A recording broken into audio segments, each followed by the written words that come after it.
नमस्कार, अपने उत्तराखंड में आपका स्वागत है। मैं हूं आपके साथ प्रियंका तिवारी। शुरुआत करेंगे इस खास बुलेटिन की। मुख्यमंत्री पुष्कर सिंह धामी ने आज सचिवालय में ऊर्जा विभाग की बैठक ली। राज्य में अधिक बिजली कटौती पर गहरी नाराजगी व्यक्त करते हुए उन्होंने अधिकारियों को सख्त निर्देश दिए कि जल्द से जल्द बिजली संकट की समस्या का समाधान ढूंढा जाए। पानी है, सड़क है, ये हमारे लिए बहुत ज़रूरी है क्योंकि चारधाम यात्रा भी चल रही है। पानी का संकट हमारे बहुत ही स्थानों पर इस समय में गहरा हो जाता है, गहराता है और बिजली की समस्या भी। तो उसको कैसे अभी ठीक किया जाए, उसके लिए लगातार हम समीक्षा कर रहे हैं अन्य विभागों की कार्रवाई करने की स्तुति राज्य सरकार ने कर दी। सर देखिए, हमने कहा है कि हम भ्रष्टाचार मुक्त उत्तराखंड बनाना चाहते हैं। उस दिशा में जो भी जरूरी होगा वो सब काम करेंगे। Thank you sir. आगामी 24 तारीख को प्रदेश कांग्रेस की महत्वपूर्ण बैठक होने जा रही है। इस बैठक में कांग्रेस प्रदेशाध्यक्ष करण माहरा भाग लेंगे। इस बैठक में तमाम जिला अध्यक्षों का नवनियुक्त प्रदेश अध्यक्ष के साथ परिचय तो होगा, साथ ही इस बैठक में नगर निगम चुनाव, लोकसभा चुनावों की तैयारी को लेकर भी गहन मंथन किया जाएगा। बता दें कि सीएलपी के नए प्रदेश अध्यक्ष बनने के बाद करण माहरा 24 तारीख को पहली बैठक करने जा रहे। कांग्रेस की प्रदेश प्रवक्ता गरिमा दसौनी का कहना है कि करण माहरा आजकल अपने गृह जनपद के दौरे पर हैं, जहां वह अपने देवताओं, परिजनों और अपने समर्थकों से आशीर्वाद ले रहे हैं।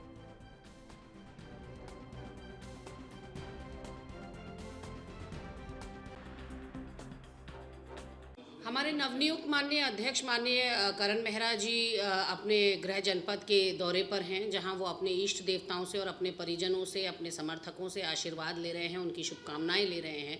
प्रथम बार उनका वहां दौरा लगा है अध्यक्ष बनने के बाद। इसके बाद 23 अप्रैल को यानी कि कल देर रात तक वो यहाँ पहुँच जाएंगे और परसों सुबह 24 अप्रैल को यहाँ पर तमाम जिला अध्यक्षों की, प्रकोष्ठ के अध्यक्षों की, अनुषांगिक संगठनों के अध्यक्षों की एक महत्वपूर्ण बैठक रखी गई है, जिसमें परिचय तो होगा ही होगा नवनियुक्त अध्यक्ष के साथ तमाम जिला अध्यक्षों की और अध्यक्षगणों की। वहीं दूसरी ओर आगामी चुनावों को लेकर, उपचुनाव हों या नगर निगम के चुनाव हों या लोकसभा के चुनाव हों, तमाम तरह से किस तरह की तैयारी होनी है और क्या हमारी रूपरेखा रहेगी, रणनीति रहेगी, इन सारी बातों पर आज विधानसभा स्थित कार्यालय में कैबिनेट मंत्री रेखा आर्या ने महिला सशक्तिकरण और बाल विकास विभाग की समीक्षा बैठक ली। इस दौरान उन्होंने महिला सशक्तिकरण और बाल विकास विभाग से संबंधित अलग अलग विषयों के ऊपर अधिकारियों से चर्चा की। कैबिनेट मंत्री रेखा आर्या ने अधिकारियों को निर्देशित करते हुए कहा कि सभी अधिकारी अपनी जिम्मेदारी को समझें और विभाग द्वारा किए जा रहे कार्यों को प्राथमिकता के साथ रखें।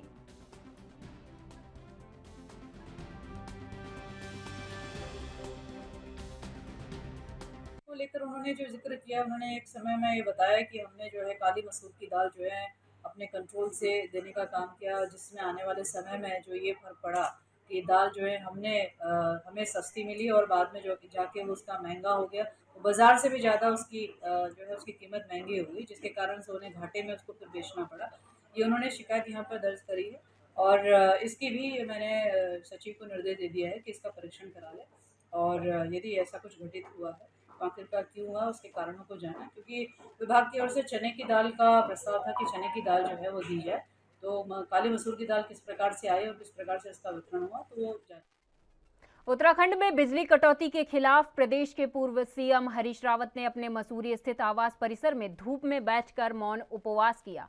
हरीश रावत ने मौन उपवास की शुरुआत सूर्यदेव के मंत्र उच्चारण के साथ की।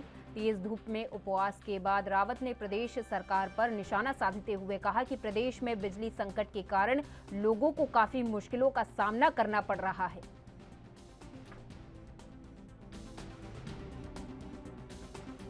1 घंटे का तप ही समझ लीजिए, इस चटक धूप में बैठ करके किया है। मैं विशुद्ध रूप से सरकार का ध्यान आकृष्ट करना चाहता हूँ। बाकी राजनीतिक रूप से हम लोगों को बिजली सत्याग्रह के विषय में सोचना चाहिए और उसको पार्टी एक कार्यक्रम के रूप में संचालित कर सकती है। चंपावत उपचुनाव को लेकर नेता प्रतिपक्ष यशपाल आर्य ने कहा कि कांग्रेस एकजुट होकर चंपावत उपचुनाव को पूरी मजबूती से लड़ेगी। कांग्रेस इस उपचुनाव में बीजेपी सरकार की हकीकत को जनता के सामने रखेगी। नेता प्रतिपक्ष यशपाल आर्य का कहना है कि कांग्रेस पार्टी चुनाव जीतने के मकसद से चंपावत में उपचुनाव को लड़ेगी।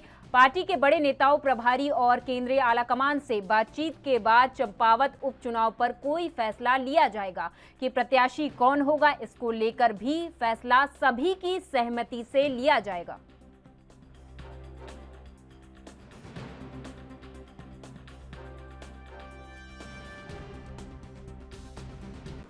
अब देखिए, चुनाव माननीय मुख्यमंत्री जी चुनाव से लड़ने का मन बना चुके हैं, ऐलान कर चुके हैं, लेकिन कांग्रेस भी पूरी तरह तैयार है।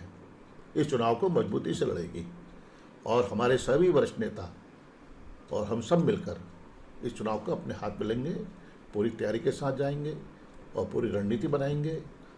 हर बूथ पे, हर सेक्टर पर हमारे नेता होंगे, प्रभारी होंगे और पूरी देखरेख होगी, हर बूथ की देखरेख होगी। और मेरा मानना है कि इस चुनाव को हम बहुत ही गंभीरता से लेने जा रहे हैं। हम इसमें कहीं पर भी कोई गलती नहीं करेंगे, कोई चूक नहीं करेंगे। अभी कैंडिडेट तय होगा, अभी पार्टी हाईकमान से भी चर्चा की जाएगी, बातचीत की जाएगी और सभी हमारे जो वरिष्ठ नेता हैं उत्तराखंड के, जो हमारे प्रमुख नेता हैं, हमारे प्रदेश कांग्रेस के अध्यक्ष हैं, वो और हमारे साथी इसमें, हमारे नेता इसमें मिल बैठकर एक उपयुक्त उम्मीदवार तय करेंगे जो बेहतर लड़ाई लड़ेगा और जीत की ओर। पिछले कुछ दिनों से कुछ पार्षद अपनी शिकायतों को लेकर नगर निगम कार्यालय में धरने पर बैठे थे, जिसकी जानकारी उत्तराखंड विधानसभा अध्यक्ष रितु खंडूरी को लगी तो उन्होंने सीधे धरना स्थल पर पहुंचकर पार्षदों से बातचीत की और उनकी मांगों को सुना। धरने पर बैठे पार्षदों ने विधानसभा अध्यक्ष को बताया कि नगर निगम की तरफ से भेदभावपूर्ण रवैया अपनाते हुए उन सभी पार्षदों की अनदेखी की जा रही है। पर बैठे हैं और नगर आयुक्त का जो रवैया पार्षदों के प्रति है उसके खिलाफ में वो यहाँ पर बैठे थे। तो मैंने उनकी शिकायतों को सुना है और उनकी शिकायतों को लेकर हम नगर आयुक्त से भी पूछताछ करेंगे। साथ ही साथ जो पार्षद यहाँ पे बैठे थे उनकी शिकायतों को मैं, जो हमारे सेक्रेटरी हैं शहरी विकास के, उन तक उनको अवगत कराऊंगी और उनसे कहूँगी कि जल्द से जल्द इस पर कोई निर्णय लिया जाए। उत्तराखंड सरकार की तरफ से एक स्वास्थ्य मेले का आयोजन किया गया। इस मेले का शुभारंभ स्वतंत्रता संग्राम सेनानी हरिदत्त वैद्य सामुदायिक स्वास्थ्य केंद्र देवालय में सल्ट विधायक महेश जीना ने किया। इस दौरान विधायक महेश जीना ने स्वास्थ्य मेले में लगे मनोवैज्ञानिक, होम्योपैथिक, योग, व्यायाम समेत कई विभागों के स्टॉलों का निरीक्षण किया। शुगर, रक्तचाप और मधुमेह की जांच और पंजीकरण कराया।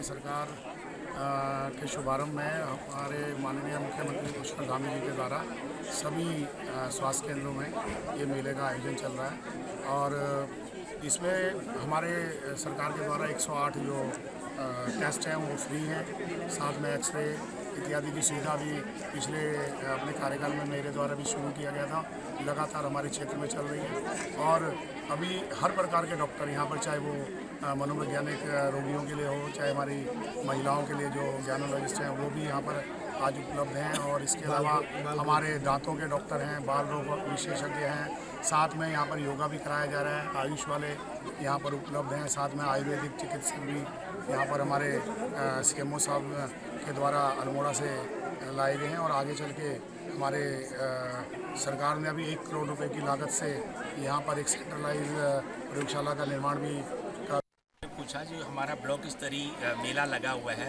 जिसके मुख्य अतिथि हमारे माननीय विधायक जी हैं, जीना जी हैं, उनके भी द्वारा हमको आदेशित किया गया था कि भाई यहाँ पर कैंप बहुत बेहतरीन हो। तो हमने सभी विशेषज्ञ चिकित्सक, जिसमें जो सेवाएं हम यहाँ पे नहीं दे पाते थे, जिसमें आपके surgeon, eye surgeon, dental surgeon, neuropsychiatrist, अन्य पैथी जैसे होम्योपैथी, आयुर्वेदिक, यहाँ पर न्यूट्रिशनल एडवाइस, वैक्सीनेशन का, आयुष्मान कार्ड बनाने का, जितने हम जनपद स्तर पर सेवाएं दे रहे थे उसको हमारा एक प्रयास है कि हमने यहाँ पे आज उसको टर्न किया है और आने वाले समय में भी हम इसको कोशिश करेंगे कि हम ब्लॉक स्तर पर भी ऐसी जनमानस को सेवाएं दें और सफल उसमें रहे। और माननीय विधायक जी ने अपनी उपस्थिति दर्ज करके हमको अनुग्रहित किया, हम उनका आभार व्यक्त करते हैं। आज हमारे सामुदायिक स्वास्थ्य केंद्र में जो विशेषज्ञ जो डॉक्टर्स की जो कमी थी उसके लिए मतलब जो है आज स्पेशली जो है दूर दूर से विशेषज्ञ डॉक्टर्स यहाँ आए और हमारे जनता को जो है यहाँ पे उनको जो है परामर्श दे पा रहे हैं। और क्योंकि यहाँ से जो है सभी हॉस्पिटल्स काफ़ी दूर हैं और पब्लिक को जाने में जो खर्चा होता है उसमें जो है परामर्श के लिए जो वहाँ पे जाके खर्चा होता है तो उसका उनको हेल्प मिली है। और उसके लिए उसके अतिरिक्त जो है हमारे विधायक जी द्वारा जो सामुदायिक स्वास्थ्य केंद्र को अभी रिसेंटली जो ऑक्सीजन प्लांट का भी जो है कोविड की वेव को देखते हुए यहाँ पे प्रदान किया गया और जिसके बाद में हमारे हॉस्पिटल के अंदर में अभी ऑक्सीजन की शॉर्टेज होना ये ऐसा मुश्किल ही है क्योंकि हमारे पास पर्याप्त ऑक्सीजन की जो है रहेगा। और इसके अतिरिक्त हमारे सामुदायिक स्वास्थ्य केंद्र को माननीय विधायक जी द्वारा एक खुशियों की सवारी गाड़ी उपलब्ध कराई गई जिससे हमारे क्षेत्र के जो पेशेंट हैं उनको जाने आने की जो असुविधा होती थी उनको जो है अब सुविधा मिलने लगी है जो वो भी बिल्कुल निःशुल्क।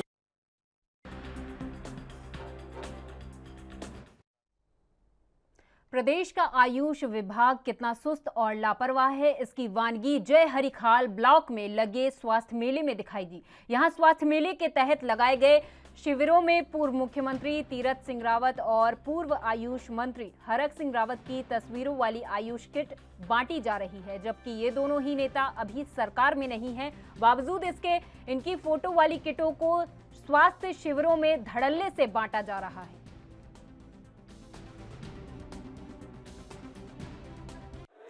उस समय सरकार के द्वारा जो भी सुविधाएं दी गई है वो पूरी तरह से लोगों तक नहीं पहुंच पाई है। मैं समझता हूँ कि विभाग पूरी तरह से नकारा साबित हुआ उसमें। नहीं, ये तो बहुत पहले के जो अस्पताल में लगे होंगे ना वो लगे हुए हैं, वो पहले से लगे हुए हैं।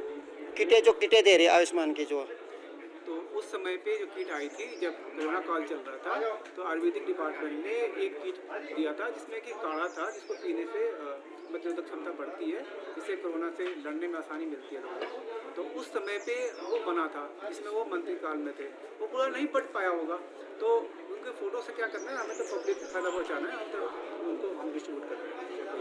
हम यहाँ पे इस कैंप में आए थे जैसे कि जो आज़ादी का अमृत महोत्सव के नाम से यहाँ पे एक मेडिकल का कैंप था तो हम यहाँ पे आए थे और हमें ये कोई आयुर्वेदिक आयुष रक्षा किट रोग प्रतिरोधक औषधि मिली है और देख के तो काफ़ी अच्छी लग रही है। देखिए इसमें है क्या, तो इसमें फोटो किन किन के लगी है थोड़ा कुछ बता देंगे? देखिए साहब थोड़ा दर्शकों को दिखा देंगे। अच्छा, तो मैं ये दिखाना चाहूँगा इसमें मुख्यमंत्री तो तीरथ सिंह रावत जी हैं और आयुष मंत्री डॉक्टर हरक सिंह रावत जी की फोटो है। तो कहीं ना कहीं पुरानी चीज़ों को सरकार अभी भी जाती है कि शायद लगता है आपको ऐसा? हाँ, शायद हो सकता है, अभी तो सरकार की बातें हैं, सरकार ही जाने, पर चलो जनता के लिए कुछ कर रहे हैं तो अच्छी बात है। शायद जनता को आपको तो पता ही है पहाड़ पे तो गरीबी जनता है, कोई ज़्यादा तो कुछ रोजगार यहाँ है नहीं, तो शायद उनको कुछ से मदद मिले। प्रदेश में श्रीनगर गढ़वाल के जंगलों में लगी आग शांत होने का नाम नहीं ले रही। यहां गंगा दर्शन के जंगलों, खोलागांव के जंगलों समेत खिरसू श्रीनगर मार्ग के आसपास के क्षेत्रों में लगी आग ने विकराल रूप ले लिया है। कई हेक्टेयर जंगल जलकर खाक हो चुके हैं। वहीं वन विभाग की टीम आग पर काबू पाने की कोशिशों में जुटी हुई है, लेकिन तेजी के साथ जंगलों में फैली आग पर काबू पाना वन विभाग के लिए भी चुनौतीपूर्ण बना हुआ है।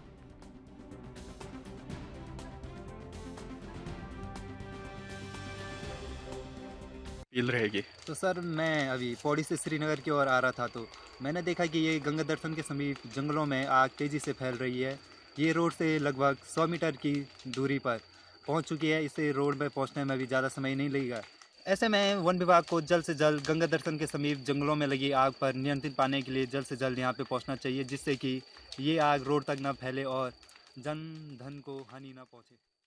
वन विभाग को एक तो सर यहाँ पे जो है पहाड़ी एरिया है और पहाड़ी एरिया में जंगलों में आग पे जो वन विभाग का यदि कोई आदमी हो ट्रेंड और गांव का जो जिस क्षेत्र में आग लगी है उस गांव का कोई आदमी है वही उस पर काबू कर सकता है, अन्यथा अन्य लोगों का इस पे पहाड़ी क्षेत्र में आग पर काबू करने में बहुत दिक्कतें होती हैं। हम लोग जब आग पे काबू करते हैं तो जहाँ पे चट्टानी एरिया होता है उसके नीचे हम फायर रेक से लाइन काटते हैं, कंट्रोल बर्निंग करते हैं, और जिससे कि एक छोटे एरिया में लाइन काट करके एक बहुत बड़ा कई सैकड़ों हजारों हेक्टेयर वन भूमि को हम बचाते हैं, आवासीय भवनों को बचा। गर्मी अपने चरम सीमा पर है। तापमान 40 डिग्री सेल्सियस से ऊपर पहुंच रहा। गर्मी में लोगों का बुरा हाल है। गर्मी से बचाव के लिए जहां लोग ठंडे पानी का इस्तेमाल कर रहे, वहीं गर्मी से बचने के लिए कूलर, एसी का इस्तेमाल किया जा रहा। मगर बढ़ती गर्मी में बिजली विभाग की तरफ से बिजली की कटौती की जा रही, जिसके तहत गर्मी तो सताए जा रही, वहीं बोर्ड की परीक्षा के पेपर देने वाले बच्चे भी गर्मी के कारण पढ़ भी नहीं पा रहे।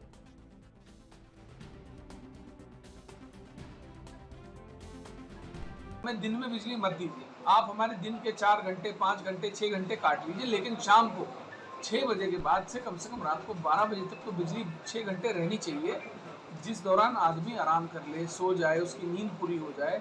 बच्चों के एग्ज़ाम्स चल रहे हैं, इतनी भारी गर्मी में पढ़ाई नहीं हो पाती। मैंने एमडी से बात करने का प्रयास किया, बात नहीं हो पाई, तो मैंने ऊर्जा सचिव से बात की है इसके संबंध में, मीनाक्षी सुंदरम साहब से। उन्होंने मुझे आश्वासन दिया है कि उन्होंने एमडी को बुलाया है शाम में इसके संबंध में, और मैं शाम को इसका फॉलोअप भी लूँगा।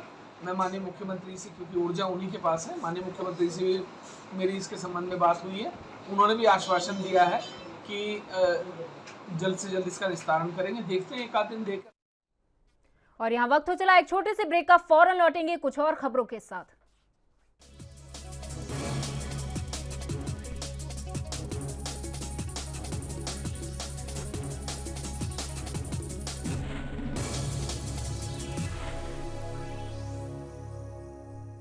के बाद आपका स्वागत है। खबरों की ओर रुख कर लेते हैं। चारधाम यात्रा के दौरान शहर की सड़कों पर पैदल चलने वाले श्रद्धालुओं को परेशानी का सामना न करना पड़े, इसके लिए पुलिस और नगर निगम ने अतिक्रमण हटाने की कार्रवाई शुरू कर दी है।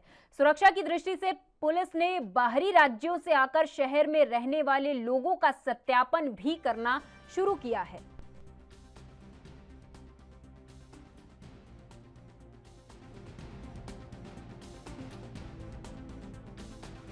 आगामी चारधाम यात्रा को मद्देनजर रखते हुए उच्च अधिकारियों के आदेशानुसार ऋषिकेश बाजार में अतिक्रमण और सत्यापन की कार्रवाई की गई है, जिसमें जो है 25 लोगों के चालान काटे गए हैं और अतिक्रमण को हटाया गया है। ऋषिकेश बाजार में घाट रोड पे, मुखर्जी मार्ग पे और लाजपत राय रोड पे, और ये मेन बाजार में जो है। आगामी मानसून सीजन को लेकर आज अल्मोड़ा के जिलाधिकारी कार्यालय में जिलाधिकारी वंदना सिंह ने समीक्षा बैठक की, जिसमें आने वाले मानसून सीजन और सामान्य रूप से होने वाली सड़क दुर्घटनाओं को लेकर सभी विभागों को संवेदनशील क्षेत्रों का निरीक्षण करने के साथ ही चिन्हित करने के निर्देश भी दिए गए।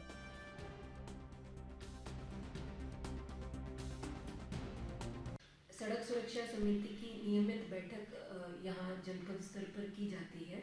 इसमें आगामी मानसून सीजन को देखते हुए भी और सामान्य रूप से जो सड़क दुर्घटनाओं की संख्या बढ़ रही है उसके लिए भी सभी विभागों को संवेदनशील स्थलों को चिन्हित किए जाने के निर्देश दिए गए हैं। वर्तमान में जो हमारे यहाँ पर राष्ट्रीय राजमार्ग, राज्य राजमार्ग और डिस्ट्रिक्ट रोड्स के रूप में मुख्य सड़कें हैं, उनका सभी का निरीक्षण संबंधित सड़क एजेंसीज को।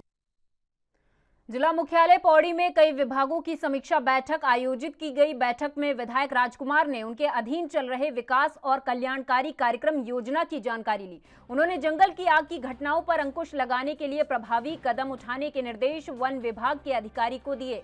उन्होंने कहा कि 24 घंटे वन विभाग की टीम अलर्ट मोड में रहनी चाहिए, साथ ही आग की सूचना मिलने पर तुरंत आग बुझाने के लिए प्रभावी कदम विभाग की तरफ से उठाए जाने चाहिए। आज जो ये बैठक हुई थी अधिकारियों के साथ में, ये इसलिए आयोजित की गई थी कि जो पिछला 5 साल का जो कार्यवृत्त था उसकी जानकारी मुझे भी होनी चाहिए, इसलिए तो बैठक बुलाई गई थी। और इस बैठक में सभी जिला स्तरीय सारे अधिकारी आए थे और 1-2 अधिकारी नहीं थे, उनके प्रतिनिधि आ रखे थे, किसी कारणवश नहीं आ पाए थे। तो इसमें सारी चर्चा हुई विकास योजनाओं की कि कितने काम हो चुके हैं और कितने शेष रह गए हैं। कई अधिकारियों की भी कुछ समस्याएं हैं, उनको भी मैंने सुना है कि कोई किसी कार्य को करने के लिए, संपन्न करने के लिए जो है सरकार की भी आवश्यकता पड़ती है, तो उसकी मैंने कहा कि मैं उसमें पूरी मदद करूँगा अधिकारियों की भी। खानपुर विधायक उमेश शर्मा ने मोहम्मदपुर बुजुर्ग सोसाइटी का औचक निरीक्षण किया। निरीक्षण के दौरान कर्मचारियों में खलबली मच गई। दरअसल किसानों की तरफ से खाद न मिलने की शिकायत पर विधायक उमेश शर्मा मोहम्मदपुर बुजुर्ग खाद सोसाइटी पर पहुंचे, जहां पाया कि स्टॉक में खाद के कट्टों को ज्यादा दर्शाया गया। मौके पर खाद के कट्टे कम पाए गए। वहीं सचिव मौके पर उपस्थित नहीं मिले और उपस्थित रजिस्टर में हाजिरी चढ़ी पाई गई। वहीं इसको लेकर विधायक उमेश शर्मा ने कहा कि किसानों की समस्या का समाधान शीघ्र किया जाए ताकि भविष्य में किसान परेशान न हो।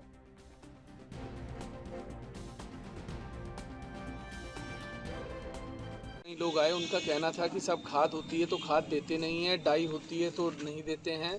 अब आज मैंने औचक निरीक्षण किया तो रिकॉर्ड में जो इनका खाता है जो उसमें 162 कट्टे स्टॉक में होना था, और जब हमने इनसे पूछा कि स्टॉक की गिनती कराओ तो इन्होंने कहा सब कट्टे बिक गए कुछ। मैंने कहा कितने बिके, तो इन्होंने हमको बताया कि 80 कट्टे बिक गए। 162 में से 80 कट्टे जब हमने घटाए तो 82 कट्टे बचते हैं। 82 कट्टों को जो हमने कहा स्टॉक में गिनती कराओ तो मात्र 75 कट्टे पाए गए। 75 कट्टों में हमने कहा सब कट्टे कहाँ गए हैं, बोला लोग ले गए। मैंने कहा सीसीटीवी फुटेज दिखा दो अगर आज लोग ले गए तो। फिर जब कहा सीसीटीवी फुटेज की बात दिखाने को करी तो बोले कि साहब कट्टे तो चेयरमैन साहब ले गए। मैंने कहा उनके पैसे, बोले वो दे के नहीं गए, बोले थे दे देंगे। तो रिकॉर्ड में ना तो ये चढ़ा हुआ है कि चेयरमैन ले गए, रिकॉर्ड आज भी वही दिखा रहा है 162 कट्टे। अगर चेयरमैन भी ले गए थे तो चढ़ने चाहिए थे कि 7 कट्टे। कोरोना काल के दौरान अपनी जान को हाथ पर रखकर कोरोना वॉरियर्स को सरकार ने अब बाहर का रास्ता दिखा दिया। इस बात से नाराज कर्मचारियों ने पिछले 28 दिनों से सरकार के खिलाफ मोर्चा खोल दिया है। बता दें कि पिछले 2 सालों से राज्य में सरकार ने आउटसोर्सिंग के जरिए सभी जनपदों के अस्पतालों में इन कर्मचारियों की अलग अलग पदों पर तैनाती की थी। बॉन्ड पूरा होने के बाद सरकार ने 2600 कर्मचारियों को बाहर का रास्ता दिखा दिया। कर्मचारियों की नाराजगी इस बात को लेकर भी है कि सरकार ने बिना किसी नोटिस के उनको बाहर का रास्ता दिखा दिया, जिसके चलते उनका विरोध जारी है।